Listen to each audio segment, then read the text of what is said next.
우리 좌우로 앞뒤로 한번 한 달 동안 고생했다고 우리 축복 인사 나눕시다. 한 달 동안 고생 많았습니다. 수고했습니다. 축복합니다. 네. 정말 좋은 계절이에요. 네. 정말 숨만 쉬어도 흐뭇한 그런 계절이 되었습니다. 이 계절 늘 주님과 동행하시기를 바라고요. 또 누릴 수 있는 것은 또 누리면 좋겠습니다. 우리 지난주일까지 십자가, 특별히 지난주일 십자가에서 죽으신 우리 예수님을 장사 지낸 아리마대 요셉과 니고데모의 사명에 대한 감동 어린 말씀을 나누었습니다. 사실 이 십자가와 오늘 부활과 십자가는 우리 신앙인들의, 기독교인들의, 신자들의 신앙 고백의 정초죠. 정초. 뿐만 아니라 우리 신조, 교리라고도 하죠. 우리 기독교 신앙의 정말 뿌리입니다. 뿌리. 뿌리예요. 사실 그런 의미에서 오늘 본문 내용도 우리 예수님의 부활에 대한 내용이지만 사실 이 내용은 이미 수많은 세월 동안, 특별히 오늘 2부 예배 나오신 우리 성도들 잘 알고 있고, 또 조금 전에 우리가 신앙 고백, 십자가에 못 박혀 죽으시고 장사 지낸 지 3일 만에 죽은 자 가운데서 다시 살아나시고, 우리 신앙 고백을 사실은 매주일마다 하고 있는 내용들입니다. 이미 많이 들었고 보았고, 또 여러분 스스로도 잘 알고 있고 굳게 믿고 있다고 자부하는 내용들이기도 합니다.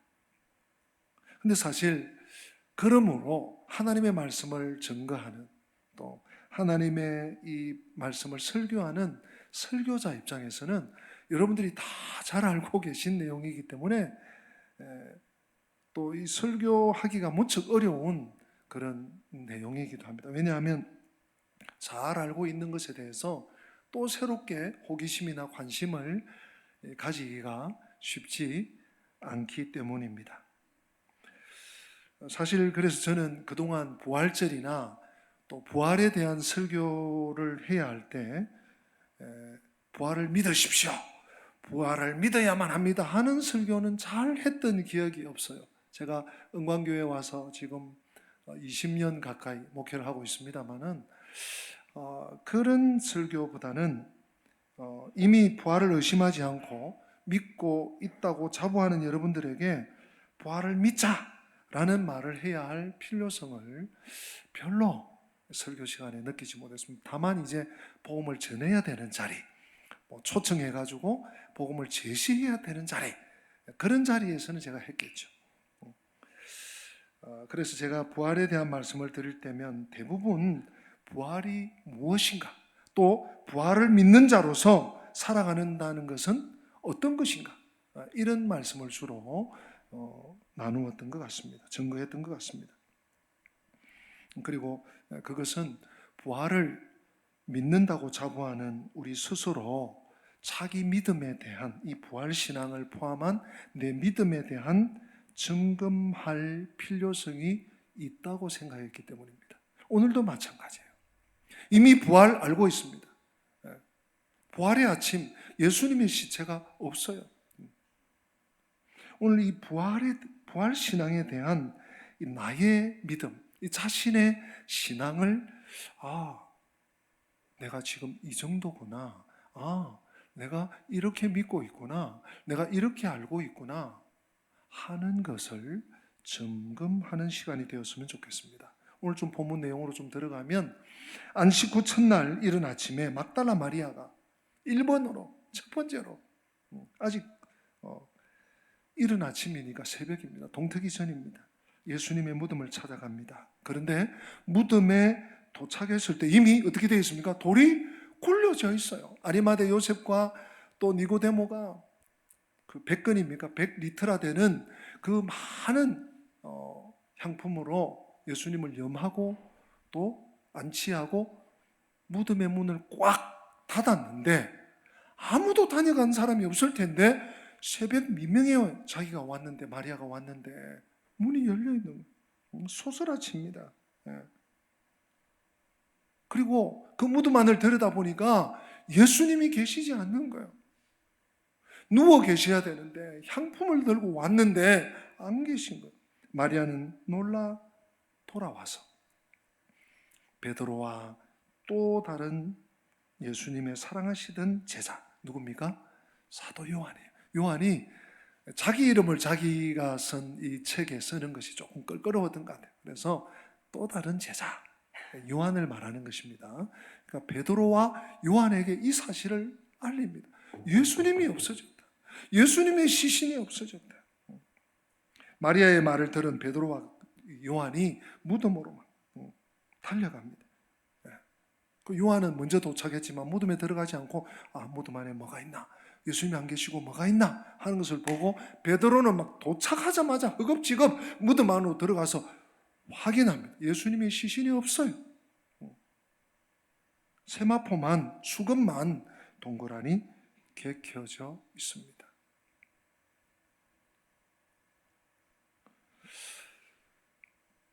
대개 이런 이 부활의 내용을, 부활의 첫 아침을 우리가 생각하는 것은 부활의 확실성이다. 봐라, 빈 무덤이다. 빈 무덤이다. 예수님이 무덤에 안 계시다. 왜? 살아나셨다. 그가 부활하셨다. 이 부활의, 예수님 부활의 확실성을 강조하곤 합니다. 무덤이 비어있기 때문에 부활이 확실하다는 것입니다. 하지만 오늘 본문 말씀은 예수님의 부활이 확실하다는 것을 증거하기 위한 내용이 아닙니다. 비어있는 무덤 또한 예수님의 부활의 확실성을 말하기 위한 도구로 사용되는 것이 또한 아닙니다. 부활이 확실하다는 것은 믿음으로 받아들여지는 것이지 어떤 물증을 통해서 믿어지는 것은 아닙니다. 그러고 보면 우리 기독교 신앙은 물증을 가지고 믿는 것이 결코 아닙니다. 천지창조, 물론 하나님께서 만드신 우주 만물들이 지금 남아 있습니다. 해, 달, 별, 나무, 그죠? 지구, 해성들. 그러나 이것 때문에 우리가 믿는 게 천지창조도, 노아 홍수도, 또는 우리 요한복음 2장에서부터 예수님께서 물을 포도주로 만들고 이 모든 것들을 보았기 때문에 믿는 것이 아니에요.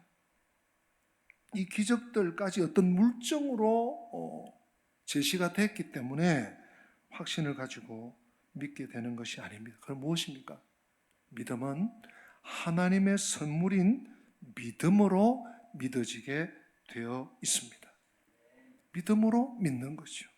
때문에 이 빈무덤은 부활을 믿는 것은, 이 빈무덤 때문에 부활을 믿는 것은 아니라는 것입니다.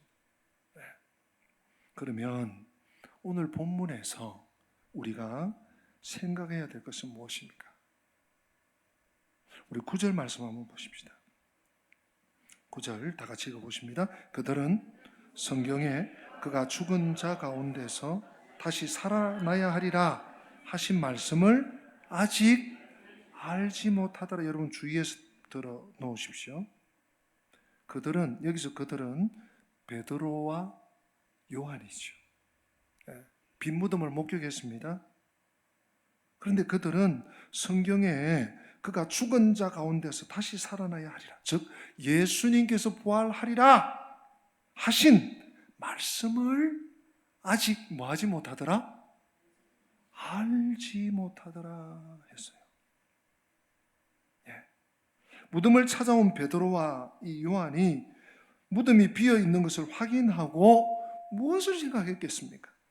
이들은 비어 있는 무덤에서 십자가에서 죽으시고 다시 살아날 것이라고 말씀하신 예수님의 말씀을 떠올렸을 것입니다. 그래서 8절에서 보면 그때야 무덤에 먼저 왔던 그 다른 제자가 들어가 보고 어떻게 했다고요? 믿더라, 믿더라. 8절도 한번 읽어볼까요? 8절 같이 읽어봅니다. 그때야 무덤에 먼저 갔던 그 다른 제자도 들어가 보고 믿더라. 아니 8절에는 믿더라 했는데 9절에는 그 말씀을, 즉 예수님이 죽으시고 십자가에 죽으시고 다시 살아내 부활하실 것을 알지 못하더라. 믿더라가 먼저 나오고, 그런데 믿었어요. 뭘 믿었습니까? 마리아의 말을 믿은 것이 아닙니다. 이 문맥을 보고 혹 어떤 그 학자들도 보면 마리아의 말을 믿었을 것이다 라고 보는 분도 간혹가다 계세요. 그 말이 아닙니다. 예수님의 부활을 믿은 거죠. 누가? 베드로와 요한이 빈 무덤을 보고 예수님이 살아나셨다 하는 것을 믿은. 근데 오늘 요한복음의 저자는 9절에 그 믿은 그 제자들 그 사실을 직시해 놓고, 그들은, 베드로와 요한은 성경에 그가 죽은 자 가운데서, 예수님이 죽은 자 가운데서 다시 살아나야 하리라 하신 말씀을 아직 알지 못했다. 부활을 믿었는데 죽은 자 가운데서 다시 살아나야 하리라 하신 말씀을 아직 못했다. 이렇게 말하는 이유가 무엇입니까? 이미 부활을 믿게 된 제자에게 부활을 알지 못하더라고 말한다면, 그것은 부활을 믿기는 하나 부활의 의미를 알지 못하더라는 뜻으로 우리는 이해할 수가 있습니다. 바로 이 점이 오늘 본문에서 매우 중요한 부분이고 내용입니다. 오늘 8절 9절 우리 다시 한 번씩 읽어봤지만, 이 말씀이 말하고 있는 것은 부활을 믿으면서도 아직 부활을 알지 못한 상태에 대한 것입니다.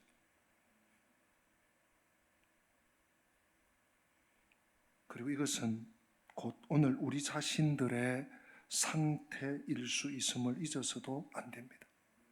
그러므로 신자가 부활을 믿는다고 고백하여 부활에 대한 모든 문제가 끝난 것이 아닌 것입니다. 부활을 믿어도 부활을 알지 못한 수준에 있는 것이 우리일 수 있기 때문입니다. 대개 신자들은 예수님이 부활했으니 우리도 예수님을 따라 부활한다는 사실을 믿는 것이 부활신앙의 전부인 것으로 생각하곤 합니다. 그러나 오늘 본문이 그것이 전부가 아님을 우리에게 말해주고 있습니다. 그러면 과연 예수님의 제자, 그 제자 중에서도 허리멍텅한 제자가 아니에요. 저 말석의 제자가 아니에요. 수제자 베드로, 그리고 요한복음을 쓰고 있는, 기록하고 있는 당사자인 요한, 이 두 제자, 이 제자들이 믿었다는 것은 무엇을 말하는 것이고, 또 성경이 알지 못한다고 말하는 것은 무엇을 두고 한 말인지를 우리는 좀 생각해 봐야 됩니다. 오늘 이것을 좀 강조 드리려고 합니다. 여러분들이 한번 물어보겠습니다. 답은 안 하셔도 돼요. 개인적으로 한번 생각해 보자는 것입니다. 우리 구약의 성도들 말입니다. 우리 믿음의 선진들, 구약 성도들은 부활을 믿었을까요? 믿지 않았을까요? 답 안 하셔도 돼요. 구약 성도들은 과연 부활 신앙이 있었을까? 부활을 믿었을까? 혹은 믿지 않았을까? 물론 예수님 당시 시대는 아직까지 구약 시대입니다. 사두개인들은 부활을 믿지 않았어요. 믿지 않는 자들도 있습니다. 그러나 구약 성경은 분명히 부활을 믿었던 것을 얘기하고 있습니다. 아브라함이 그랬고, 이삭, 야곱, 또 다윗, 하나님의 선지자들 다 부활에 대한, 시편을 보십시오. 부활에 대한 말씀이 직간접적으로 여러 번 나와요. 근데 흥미있는 구절이 한 구절이 있는데요. 우리 창세기 저 끝부분으로 한번 가보십시다. 창세기 50장 25절 말씀, 우리 같이 한번 읽어보십니다. 화면을 보시고, 요셉이 또 이스라엘 자손에게 맹세시켜 이르기를 하나님이 반드시 당신들을 돌보시리니 당신들은 여기서 내 해골을 메고 올라가겠다 하라 하였더라. 26절, 요셉이 110세의 죽음에 그들이 그의 몸에 향재료를 넣고 애굽에서 입관하였더라. 이 창세기 끝이 요셉의 죽음으로 끝나고 있습니다. 근데 요셉이 죽기 전에 26절에 25절에 유언을 한 거예요. 내가 지금 죽으나 내 해골을 메고 다시 가나안 땅으로 가다고. 하나님이 너희들을 돌아보실 터인데 그때가 몇십 년 후일지 몇백 년 후일지 모르겠다. 그러나 그때 너희들이 다시 고향 땅으로 돌아갈 때 내 해골을 메고 돌아가다고 하고 다짐을 받아요. 그리고 입관한 것으로 창세기가 끝납니다. 그로부터 400년이 지납니다. 400년이 지나고 무슨 일이 있었는지 우리 한번 보십시다. 여호수아 24장 32절인데요. 우리 같이 한번 읽어보실까요? 또 이스라엘 자손이 애굽에서 가져온 요셉의 뼈를 세겜에 장사하였으니 이곳은 야곱이 베크시타를 주고 세겜의 아버지 하몰의 자손들에게서 산 밭이라. 그것이 요셉 자손의 기업이 되었더라. 아멘. 요셉의 뼈 구절 보이십니까? 창세기 50장 25절에 요셉이 내 해골을 메고 가야 되겠다 가다고 유언을 했는데 400년이 지났으니까 여러분 해골이 아니고 가루만 된 가루, 뼈만 된 뼈만. 미라로 아무리 좋은 재료로 알코올로 해도 뼈 조각만 남은 거예요. 그 뼈를 요셉의 뼈를 어디에 묻었습니까? 가나안 땅 세겜에 야곱이 베크시타 주고 산 그 땅에 묻었다. 여러분 사실 이 여호수아 24장 32절은 하나님의 언약의 성취에 굉장히 중요한 근거 구절이에요. 하나님이 약속하신 것을 이봐라 그대로 이루신다 하는 근거 구절이에요. 중요한 구절인데 저는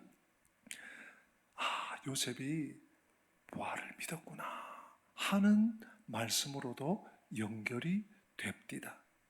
그런가 하면 하나님의 사람 다윗이 부활을 믿었어요. 시편 70편 20절 말씀 우리 다 같이 읽어보실까요? 71편 20절 말씀 같이 있습니다. 우리에게 여러 가지 심한 고난을 보이신 주께서 우리를 다시 살리시며 땅 깊은 곳에서 다시 이끌어 올리시리이다. 아멘. 제가 다시 한번 읽어볼게요. 우리에게 여러 가지 심한 고난을 보이신 주께서 우리를 다시 살리시며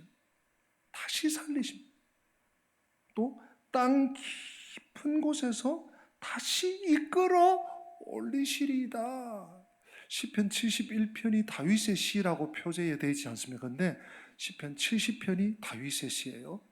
그런데 71편이 70편과 연결되어서 이어집니다. 고로 다윗의 시로 볼 수 있어요.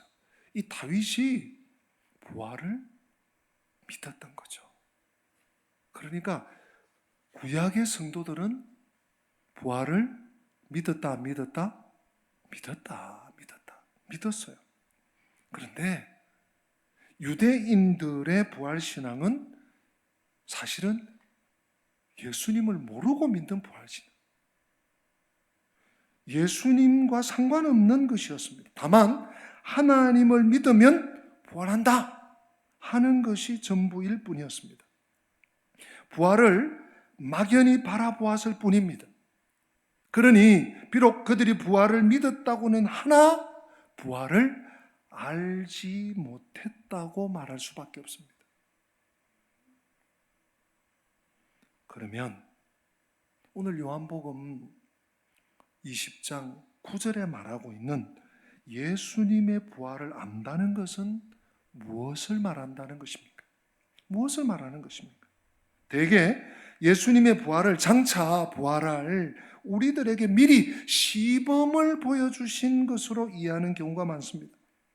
마치 예수님께서 야, 날 봐라, 내가 부활한 것처럼 너희들도 나중에 이렇게 짠 살아날 것이야, 얼마나 좋아, 이런 식으로 미리 부활을 보여주셨다는 것 정도로 말입니다. 그러나 이것이야말로 부활을 믿기는 하나 부활을 알지 못하는 유대인의 수준과 다를 바가 없는 것입니다. 이러한 부활신앙이 어쩌면 오늘 현대 그리스도인들을 단지 종교인으로 만들어 버리는지도 모르겠습니다. 여러분 기억하십시오. 예수님의 부활이 의미하는 것은 생명은 오직 예수 그리스도에게만 있다는 것입니다. 예수님의 부활이 무엇을 뜻하느냐? 예수님의 부활을 안다는 것은 생명이 오직 예수님에게만 있구나, 이것을 아는 것입니다. 나처럼 하면 너희도 부활한다, 짠, 아닙니다. 내가 아니면 너희는 결코 생명에 돌아올 수가 없다는 것을 말씀하는 것입니다. 예수님은 우리에게 죽으심과 다시 사심을 모두 보여주셨습니다. 죽으심을 통해서 우리가 곧 분명히 확실히 죽어야 할 존재임을 보여주셨고요. 또한 다시 살아나심으로 부활로 생명의 능력이 오직 그리스도에게만 있음을 보여주신 것입니다. 그러므로 그리스도를 중심으로 살아가라는 것입니다. 생명이 주님께만 있기 때문에 그리스도를 따라 그리스도와 함께 그리스도에게 붙어서 살아가는 자만 생명이 있다는 것을 보여주시는 것입니다. 이것이 부활을 아는 신자의 모습인 것입니다. 예수님 중심, 그리스도 중심. 나는 부활을 믿습니다 라고 하면서도 여전히 자기 중심의 삶에 있다면 그것은 곧 부활을 믿지만 부활을 알지 못한 수준이라고 말할 수밖에 없습니다. 신자는, 참 믿음의 사람은 예수님이 부활했으니 나도 부활한다는 막연한 기대나 소망을 가지고 살아가는 사람이 아닙니다. 예수님이 내 생명이라는 굳은 믿음 안에서 그리스도를 중심으로 그리스도를 붙쫓아서 살아가는 사람인 것입니다. 나를 위한 삶이 아니라 예수님을 위한 삶이 되어지는 것, 그것이 참 신자, 참 부활을 믿고 부활을 아는 삶을 사는 자입니다. 육신의 불이익이 올 수 있는 길이라 할지라도 예수님의 이름이 높여지고 말씀에 복종하는 길이라고 여겨질 때 그 길을 묵묵히 가게 되는 것이야말로 예수님을 아는 자로 산다고 말할 수 있습니다. 우리 믿음의 선배인 바울 선생이 그렇게 살았잖아요. 여러분 사도행전 20장 24절 보면 바울이 확실하게 증거하고 있습니다. 내가 달려갈 길과 주 예수께 받은 사명 곧 하나님의 은혜의 복음을 증언하는 일을 마치려 하면은 나의 생명조차 조금도 귀한 것으로 여기지 아니하노라. 아니 바울은 생명이 10개 있습니까? 100개 있습니까? 손오공 자기 털 뽑아내서 후후 불듯이 그렇지 않아요. 하나밖에 없는 생명이요, 한 번밖에 없는 인생이요. 그러나 그리스도 중심적인 믿음이, 확신이, 부활에 대한 알미 있으니까 나의 생명조차 아깝지 않다. 예수님을 알지 못한 채 다만 믿음만 말하는 사람은 여전히 자기 중심입니다. 삶을 주님께 드리지도 못할 뿐더러 주님을 위한 삶에서도 거리가 멀 수밖에 없는 것입니다. 성도 여러분, 주님께 드리는 것 없이, 주님을 위해서 포기한 것도 없이 다만 자기 이익을 기대하며 주님을 추종하고 있는 수준일 뿐입니다. 부활 역시 마찬가지입니다. 십자가에서의 자기 죽음이 없이 다만 산다는 것이 좋아서 믿는 것이 전부일 수 있음을 잊어서는 안 됩니다. 자기 중심의 사람은 일이 잘 되고 못 되는 것에 따라 드러나는 모습이 달라집니다. 잘 될 때는, 자기 뜻대로 될 때는 좋다 하고 주님의 은혜입니다, 주님이 함께 하십니다 이렇게 말하지만 자기 뜻대로 안 돼, 가는 길이 막혀, 잘 되지 않을 때는 예전의 은혜는 모두 잊어버리고 대신 원망과 불평과 짜증과 이런 것으로 자신을 채울 뿐입니다. 그러나 예수님 중심의 신자에게는 부활을 믿고 뿐만 아니라 부활을 아는 자는 모든 것이 하나님이 개입하시고 다스리시는 결과이며 하나님의 뜻이 아닌 것이 없기 때문에 자기 일이 안 된다고 해서 원망하거나 불평하거나 투덜거리지 않습니다. 안 되는 가운데서도 하나님께 순종하는 길을 찾기 위해서 애쓰는 것입니다. 기도하는 것입니다.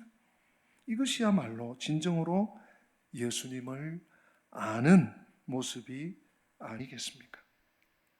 예수님의 부활은 단지 시범이 아닙니다. 내가 곧 길이요 진리요 생명이니 너희는 나에게 오라. 오직 나로 말미암아 살리라 하는 말씀입니다. 그래서 부활을 아는 자는 나도 주님 부활, 나도 부활한다. 이것이 전부가 아니라 나의 생명은 오직 예수 그리스도뿐이다. 나의 생명은 오직 예수 그리스도께 붙어 있다 하는 고백을 하게 되는 것입니다. 이것이 부활을 아는 것과 부활을 믿는 것과의 차이라고 말할 수 있습니다. 그렇다면 나는 과연 어느 수준입니까? 그냥 믿는 것입니까? 예수님을 믿으면 예수님처럼 부활한다고 하니까 그냥 그렇게 믿으며 살아가는 것은 아닌지요? 죄송하지만 이러한 신앙에는 힘이 없습니다.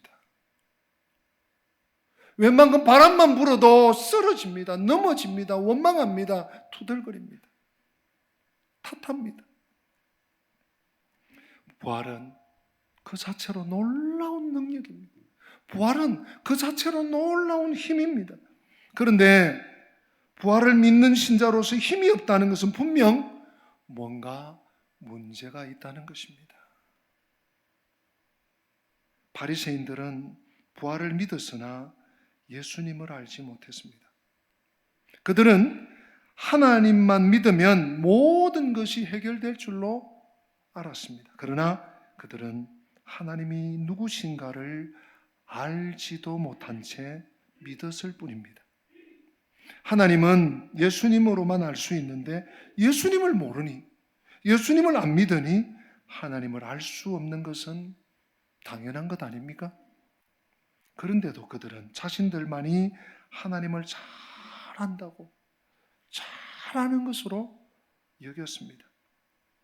그러한 그들은 믿음도 자신들을 위한 것으로 여겼을 뿐입니다. 성도 여러분, 부활을 믿으십니까? 그 전에 먼저 내가 부활을 아는가를 스스로에게 물어보셔야만 합니다.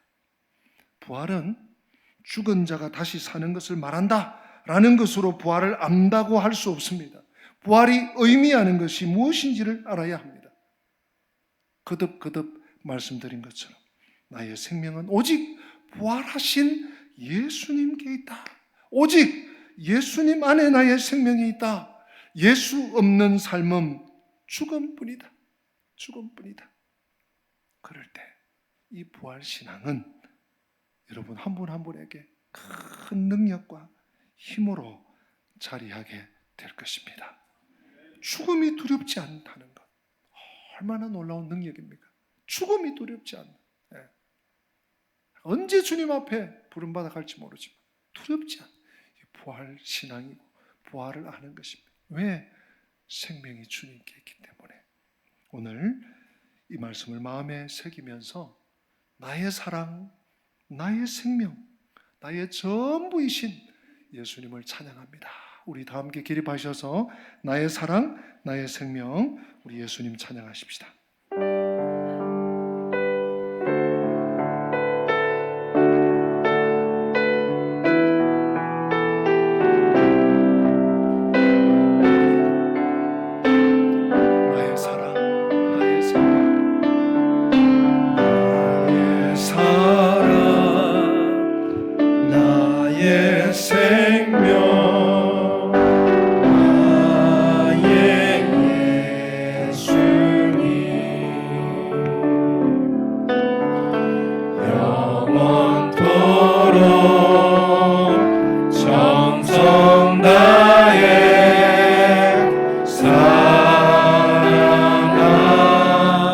다시 한번 고백합시다. 나의 사랑, 나의 생명 주님. 나의 사랑, 나의 생명, 나의 예수님, 영원토록 정성 다해 사랑합니다.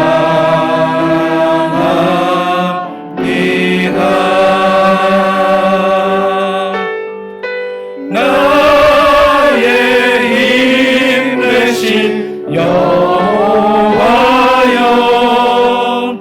내가 사랑합니다.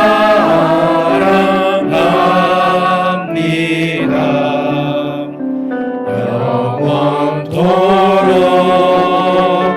정성 다해 사랑합니다.